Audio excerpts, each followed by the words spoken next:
Hello Internet and welcome back to our Magiclysm Druid playthrough. In the last, you know what, I don't remember what we did in the last episode.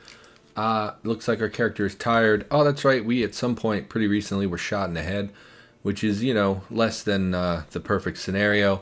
Why do we have a blank cash card? We don't want a blank cash card. I don't know why it favorited that individual cash card instead of the stack. Must have been a mistake on my part at some point. Anything we can clear out of our inventory. I'm so done with this hide bag. Yes, it's nice to carry things, but I'm so sick of it. We're not going to be doing that anymore. We've taken off all of our clothes in order to be able to cast a spell, presumably, although I don't really know why. I think we were trying to see if we could cast this archery spell, but it is listed as too difficult, which is unfortunate. I assume that that's connected to our spellcraft skill, although I'm not 100% on how that works. It may just be that there's some communal experience level among all druid spells, although I don't think there is, because that's what I originally thought this was. This lists our current skill in this particular spell, but I originally thought it was shared among all druid spells, so like to the next level of druid capability, which is not the way that actually works. You'll see this one is a druid spell as well, but has an independent experience level, which I actually really don't know if I like that very much. I would rather it be a communal experience pool. That way we would level up as a druid, so to speak, as opposed to leveling up an individual spell. It's fine that they did it that way. It's just, a little counter to what I had thought it was. We can cast Bless. Let's cast Bless.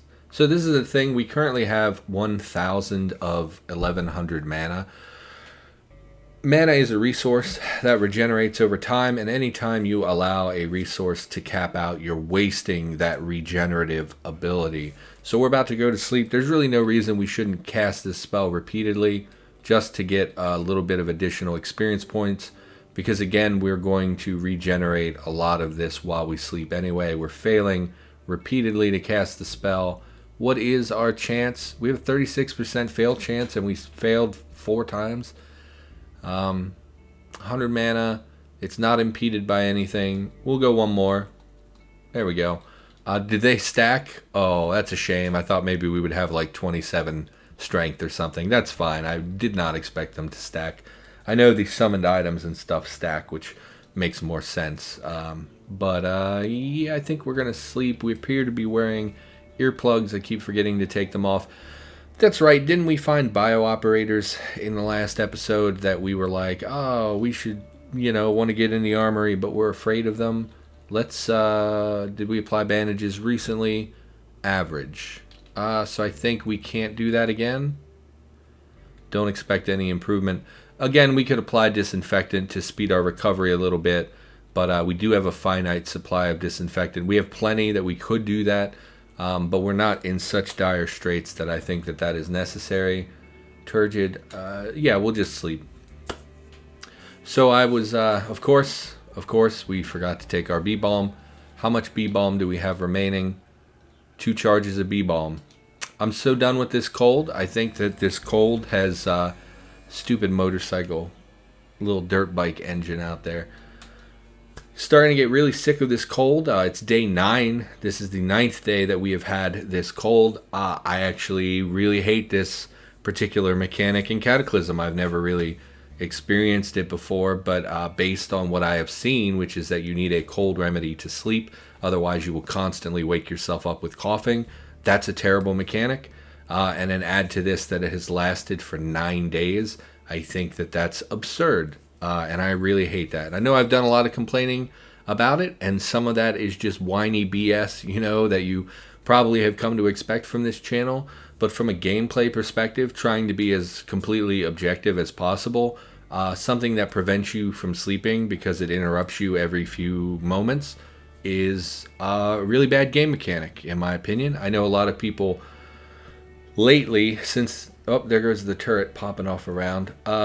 Lately, people who have survived infection in the game are experiencing these constant pain spirals and blackouts, which prevents them from sleeping, so they can never pass time and therefore can never recover.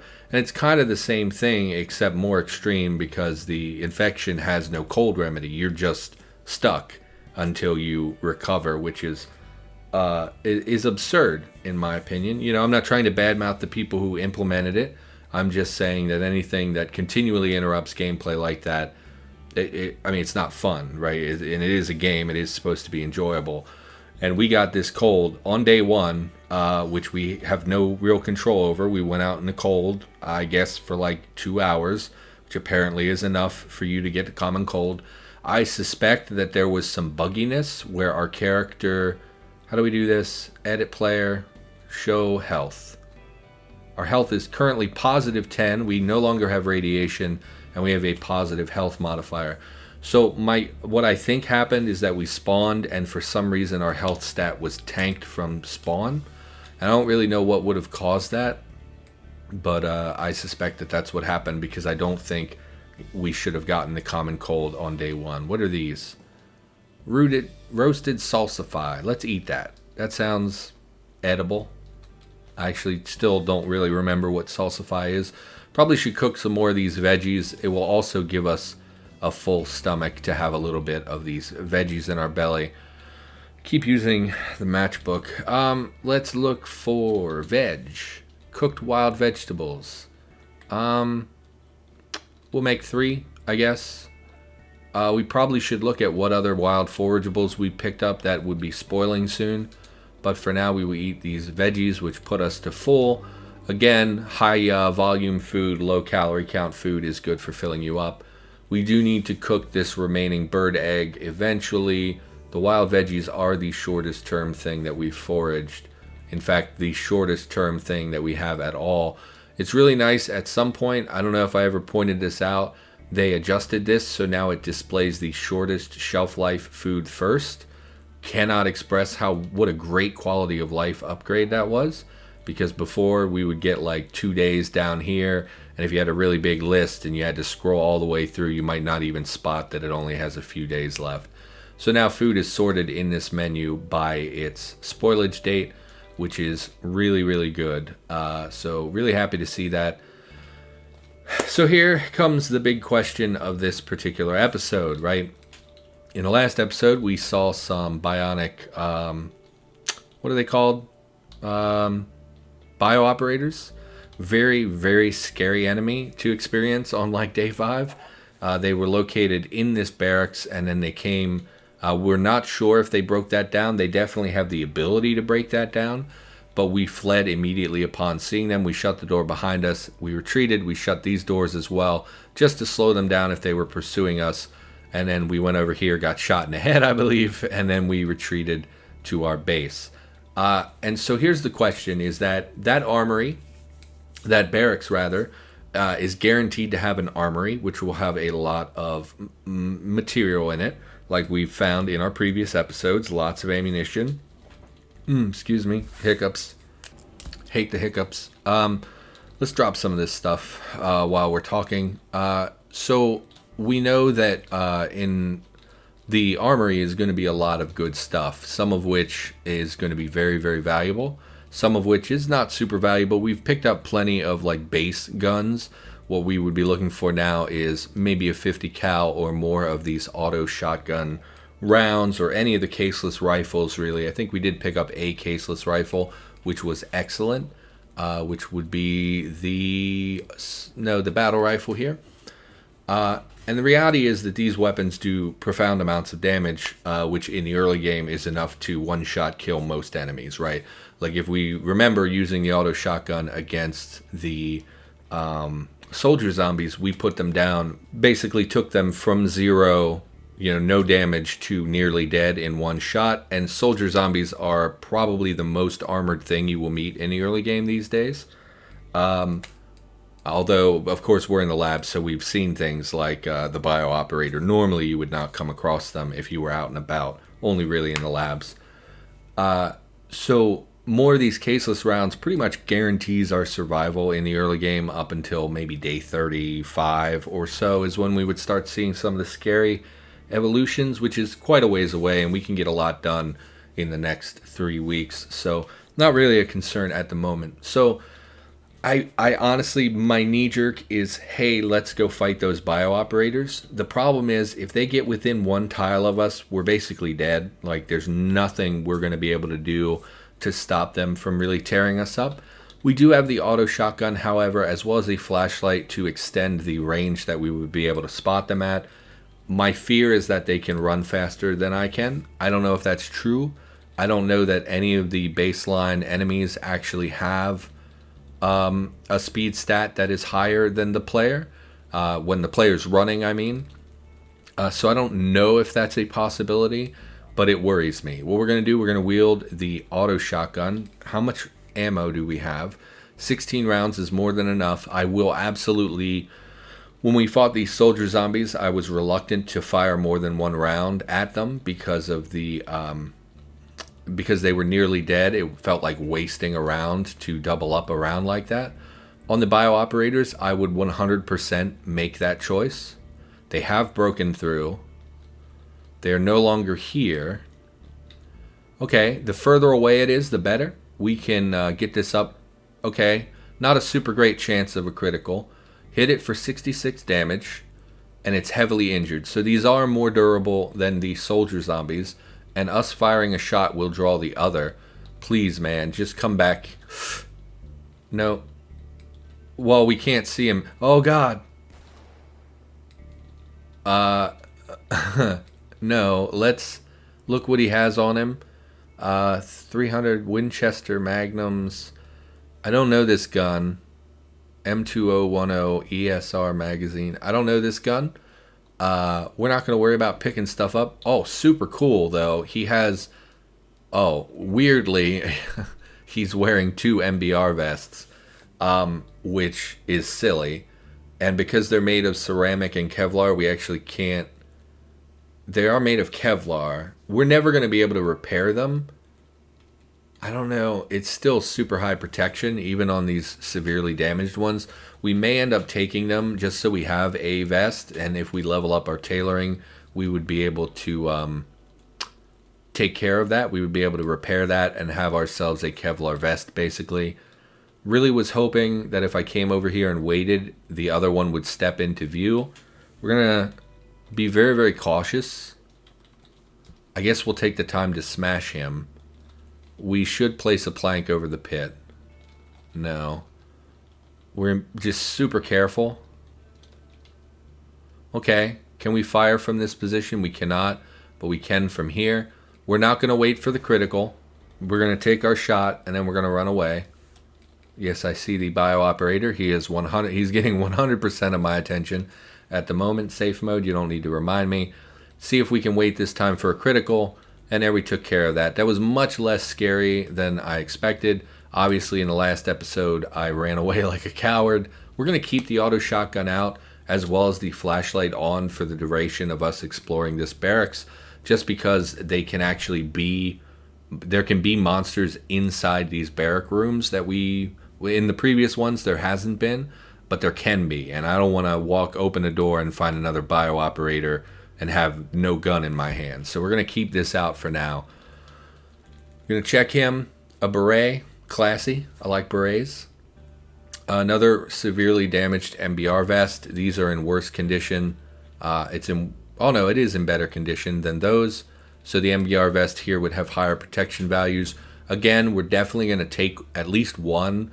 And if we're able to repair them ever, that will be valuable. I think we have a sheath, but we'll take it just in case.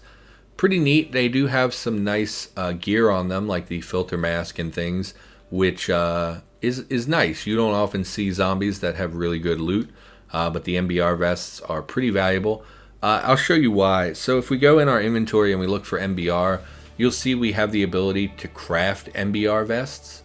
We have the ability to craft specific versions of the MBR vest. They do require a blank vest in order to make them. Basically, an MBR vest, a modular bullet-resistant vest. It is modular. It's meant to be have replaceable plates and things. So basically, you can think of it like a vest, and then inside of that vest, you put your protective materials that changes the function of the vest.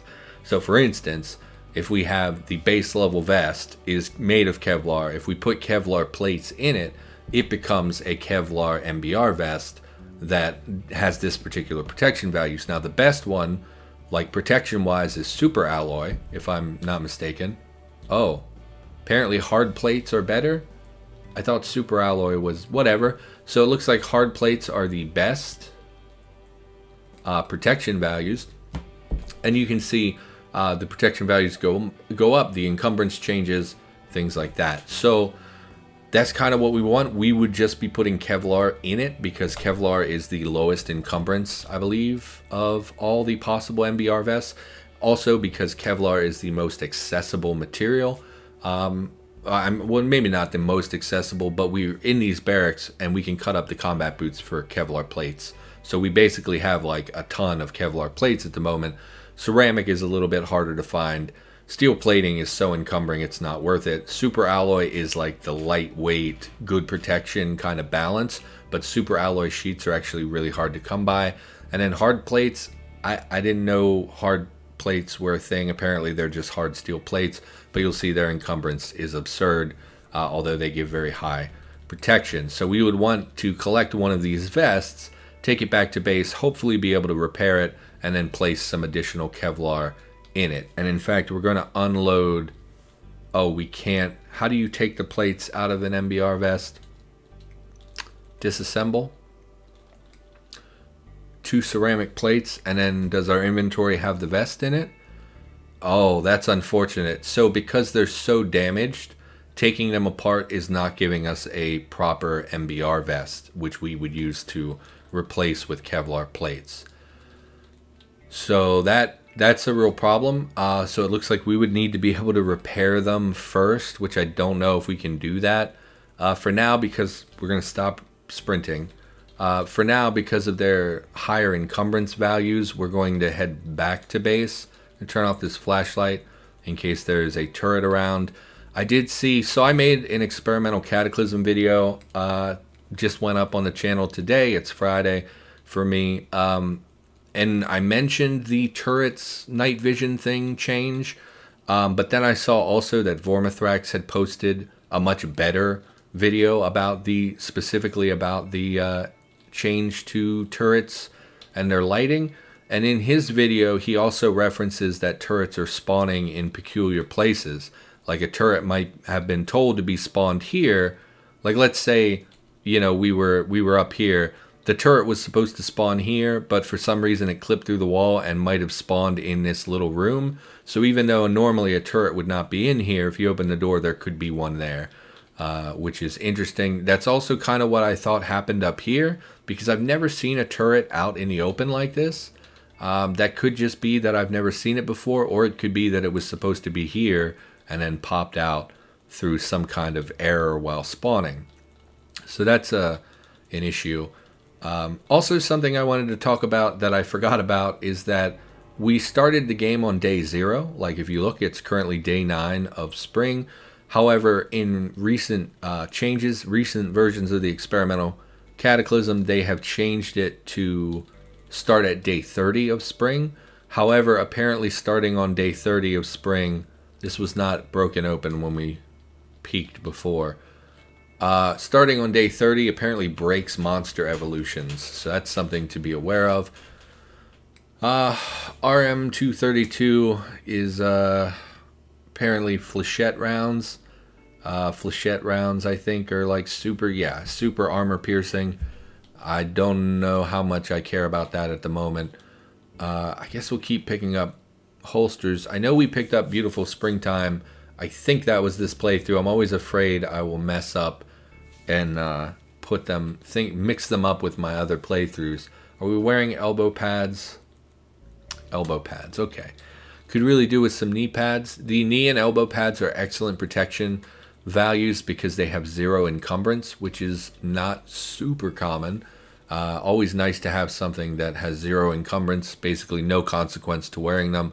We're going to leave the combat boots and things for now because they're not a real priority to me. They were really smashing things up in here, I see. Tau of the handgun, I think we've also picked up. We'll take a leg ammo pouch. We're not going to wear it because it would conflict with our sheath and holster or whatever we're wearing. Wait until we catch our breath. Okay. Again, just a little nervous that there might be more enemies in here. Same thing, leg ammo pouch. Pretty valuable. Essence of Ninjutsu. Ninjutsu. I've never read this. I don't often pay a lot of attention to the martial arts in the game. So we'll take it. I mean, if we could get... Because I'm pretty sure... Oh, I don't even know the button for martial arts. Nope. Is it capital P? Nope. Capital O? No. So I don't know. I don't know off the top of my head what the martial arts screen is. Is it underscore? It is. So we can select a style. You'll see we're currently using a no style. And I think everyone starts with brawling, which is like just a form of hand-to-hand fighting. Basically, we're using no style. If we can learn one, we might as well use it, right? Like, because it's going to give a benefit no matter what over no style. It's just not a real priority to me. I don't do a lot of the unarmed combat, and most of the weapon combat I'm not really familiar with. So once again, we previously have been going in through here, which is there's 3 shelving here that prevent us from peeking unless we move the object. However, if we go in here and there's a turret in line with us, there's no room for us to escape in time before it would fire. Now, we've only seen the turrets in the middle of the armory, but I'm not 100% if they're capable of spawning elsewhere. So what we're going to do, we're going to pickaxe into this. Wait a minute, let's think this through. If we pickaxe... Okay, mouse, please cooperate. If we pickaxe... Okay, if we pickaxe through directly to our left, we would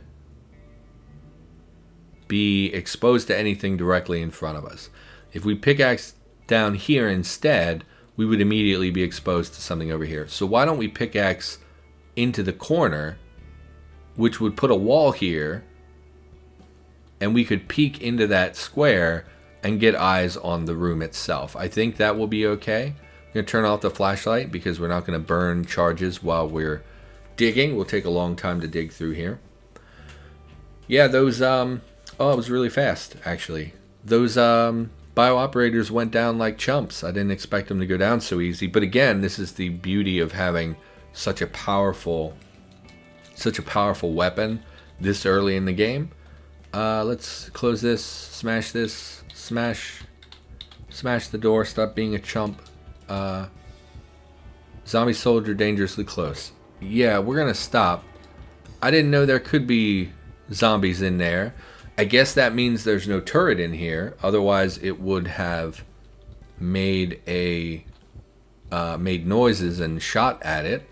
So we're gonna step back here for the moment, just to regain our breath.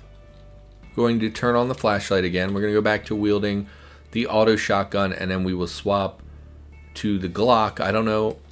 It doesn't say if we have rounds in the Glock. I thought we reloaded all of this. Glock 17 of 17. So it does have ammunition in it. Okay. So we will first fire a round from the auto shotgun in order to... Did you just leave? Oh. Well, great. Now we're trapped. So we are just going to fire 2 shots from the auto shotgun because of the time it would have taken us to swap weapons. He would have gotten some shots off, which we did not want. Okay. No. Fill the pit. Okay. Okay. Makes me nervous. Okay. So let's think about this. Are they hostile? They would be hostile to the zombie soldiers, right? If there's a turret in here and we walk in, it will be able to see us because of this light. But there was a zombie soldier in here, and if the zombie soldier was in here, then the turret would have been shooting at it, I think. Although, I remember someone in the Discord or forum talking about how turrets should not target military soldiers, and I don't know if they made that change or not. So that's actually super makes me nervous. So what we're going to do instead, and I know that this is a pain in the butt because now we're going to have to dig through another hole, another wall here. But what we're going to do, we're going to dig through this wall so that we can get eyes on the opposite side. Crushed by falling debris, the ceiling collapses on you. We take, I don't know, it doesn't look like any damage. So we're going to struggle our way out of the rubble. You're going to swap to the crowbar again. You're going to smash this down. We could have just gone in that northern area and just said, you know, to hell with it. If it's there, it's there. And if it's not, it's not. But why do that when we could just spend a little extra time and basically guarantee that there's nothing in here?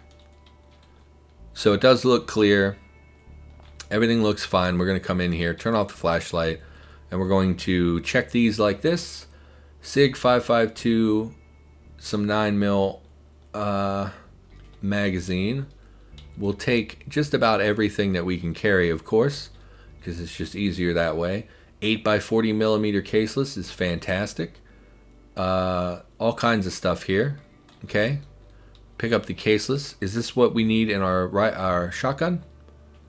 No, that would be the buckshot. So this is for the battle rifle, which again, the battle rifle is on par with the actual damage output of the auto shotgun anyway. So it's really not a big deal. Just grab everything that we can carry, basically. We really don't need any more of these kind of regular guns, but we're already here. We might as well pick them up. We're also in minimal pain. We're going to eat a couple of aspirin, just because pain is a real hassle in the game currently, which is, of course, is intended. We're not going to pick them up one at a time. We're going to look through here. Explosive slug and a magazine for the caseless. Explosive slug. Shotgun shell shooting a small explosive, damaging but rather inaccurate and short-ranged, banned in several states. I would think that that would be military only, so I don't know why. Yeah, of course it would be banned in many states. Scar mag. I mean, it's like the 5th Scar mag we found, isn't it? And they're always empty, so it's really not even worth it. So the flechette rounds are for our caseless shotgun. These would be armor-piercing rounds, you know, specifically for when we need to fight a robot or what have you. So pretty good to have, although I don't plan to be engaging any robots. We could go to the finale again. The finale we saw in the previous episodes, we could go and try to shoot the Secubots. If we could get in where it's dark and we could like throw a light source so that they would move into the light, we could maybe pick them off like that. The reality is, though, that by the time, like, let's say we used a flare, by the time we pulled it into our inventory, activated it, and threw it, we would have been illuminated. They would have just shot us and we would die. So it is a little bit of a tricky thing to manage. We probably could manage it. Maybe we could manage it. I'm a little uncomfortable with the idea of trying. So I don't think we're going to be doing that. We're going to need to head back to base in order to drop our stuff because we are full of loot, because that is what you do. 90% of Cataclysm, in my experience, is looting, which is just dandy. What is this, CBM? No. Thermal dissipation, CBM. Oh, that's right, the heat resistant stuff. I don't really foresee any need for us to use that. Can't really think of an instance where it would be really valuable to have that CBM. They did get rid of lava a while back. I know some people, what is this? Take it, I guess. I know a lot of people really like lava, but most people can't articulate it beyond, but lava's cool. And so it didn't really, it's not a good excuse for having lava in the game. Never really made sense. So, yep, lots of good stuff here. Going to keep the auto shotgun on us, of course. We are going to activate our holster just to verify that this does have, we're going to step away from all the piles and activate our holster just to verify that this weapon has ammunition in it. It does. Just wanted to make sure. And we will go back to wielding. We can go to the rebar for the time being. In fact, we should probably call the episode here. For now, thanks for watching. Hope you enjoyed the episode. If you did, maybe consider clicking that like button. Consider subscribing. I put up Cataclysm videos every single day of the week, and I'll be back with more very soon. So Thanks for watching. I'll see you in the next episode.